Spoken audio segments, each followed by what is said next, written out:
Le don d'espace public est un des thèmes importants de l'exposition.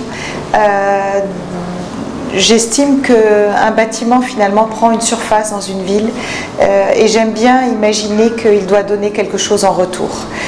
L'espace public pour moi est sacré, c'est le socle de notre sociabilité. Aujourd'hui, l'espace public, la ville se privatise, l'espace public a tendance à se réduire et donc de plus en plus, je pense qu'il faut lutter contre ce mouvement et faire en sorte que nos architectures, elles donnent en compensation de la surface qu'elles prennent dans une ville. Alors elles peuvent donner une surface elles-mêmes, elles peuvent donner, comme ici, un balcon sur la ville, elles peuvent donner aussi un programme pour que les habitants du quartier puissent aller dans un café sur un toit qu'on va concevoir.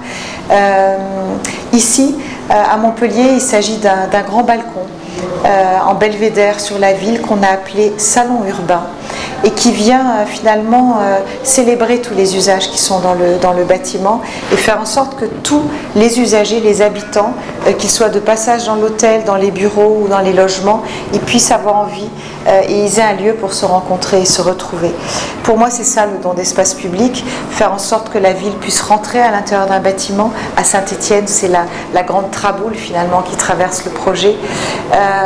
C'est important que l'architecture soit poreuse à l'espace extérieur, qu'elle autorise l'espace public à la pénétrer et puis qu'il y ait une progression de l'espace public vers le privé qui se fasse avec des espaces un peu intermédiaires, semi-publics, semi-privés, des grandes scénographies comme ici qui puissent installer des espaces urbains, ce salon urbain en balcon sur la ville et offrir finalement aux habitants d'une ville un autre regard sur la silhouette de leur ville, sur leur quartier, parce qu'ils vont découvrir un autre angle de vue, une autre perspective. C'est ça le don d'espace public.